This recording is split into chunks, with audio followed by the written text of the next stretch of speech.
Thank you very much, and good morning all of you for coming. I've never had a piece of paper before, but it says stay on script. In fact, I haven't seen them, but I know there's some guys from Moelis and Macquarie floating around to try and keep the guardrails in place. But that wouldn't be any fun, would it? So let's not stay on script. Look, Rex Minerals is up for sale at the moment.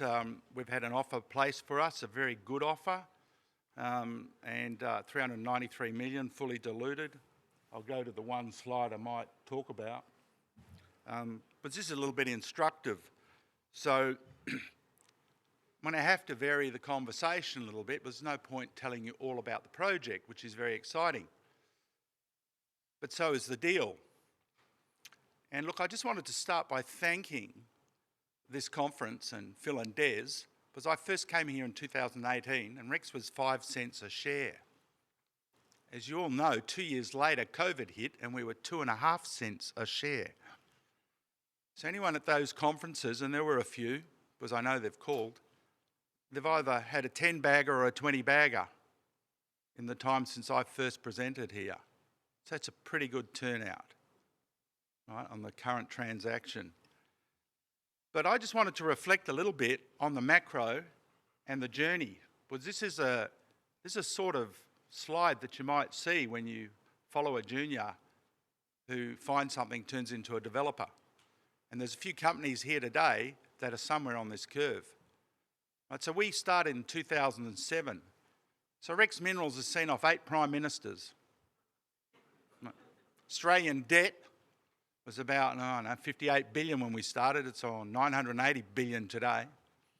Per capita, debt was below 10%. It's about 36% today. That's the macro. We floated and then the GFC hit. Woof, 2 years. And then we had the biggest global trade collapse since World War II after that. We kept on drilling. That first big surge, we got a lot of pats on the back for that. Getting that timing right is pretty hard, right? We discovered something, big copper deposit in South Australia. We didn't even have a resource on it when that thing hit its peak. In fact, I don't think we had a PFS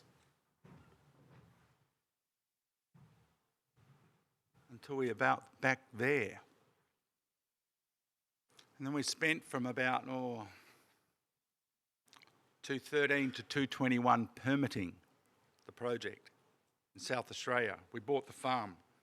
Just to give you some context, and I think this is important because copper's going to save us all, we know that now. When we started, no one had heard of Elon Musk. In fact, the Model S produced about 10 cars, I think, in 2012. We'd stopped drilling. We already had 2 million tonne of copper. 2015, they bought in the Model X. They had about 240 cars sold. That's how recent the biggest company in the world was just getting started. So the copper thematic wasn't really in full swing, and we were permitting this project. Over that journey, we had some price cycling, but gee, then along comes a real exocet, and we can talk about all the wars and all the other stuff that went on, but COVID hit. We all meant COVID. Well, in Australia, it lasted a bit longer than the rest of the world. So, sort of from January 20, and WA finally opened its borders in March of 22. March of 22. Cost of building a highway in Australia nearly went 10x. Post-COVID, inflation hit. We rejigged the project. So it's been a pretty interesting time. December 22, we released an updated study, expanded the mine and the scale of the production. And in the beginning of 23, we went searching for a joint venture partner. Something I thought was going to be a little bit easy to do because we had a big project.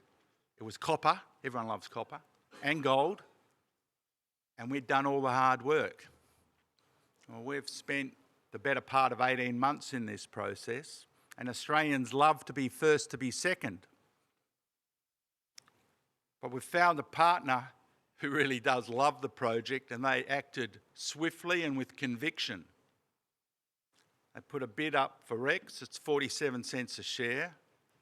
By a scheme of arrangement, this is my script, don't stray from the script. The bottom line is they paid shareholders a really healthy premium. They didn't muck around. They negotiated a deal that is effectively free of condition precedent. So we have to get FIRB and we have to get our shareholders to vote for it. And that's about it. So this is a fantastic cash deal. It's no nonsense. This is a company with a big balance sheet that I think you'll hear more of in years to come in Australia. Mac Metals have conviction, they have balance sheet, and they're not scared to have a go. This project will now be developed. This is a nation-building project for our country. For those of you that own stock, you don't have to do anything today, although you can sell into the transaction. We're sitting at around 44 cents if you want. But we expect to have a scheme booklet out to you in August, September, with a vote in early October. In the meantime, we're advancing the project rapidly, so nothing's changing on site as we start the development. So Rex Minerals will go to a new owner and a good owner, so we've got the company to safe harbour. But it's a really great opportunity to reflect here, because I see a bunch of companies out here and they're somewhere on that graph. There's some explorers like Sunshine who are there at the beginning of that first bit. They've got these intersections that I notice, I go, oh my Lord, share price hasn't moved. I know what that feels like. And there are others, the other side of the curve, like Black Cat, who've been doing it tough for years, and they're about to get up. Good old Aussies, first to be second. Let's wait till the horse is bolted. I think there's some good stories here to follow, and we can all make a coin and get behind our industry, which we have to do. Just to give you a little commentary on Mac. Mac moved into Australia. They committed to a project that was too terrifying for Anglo and Rio.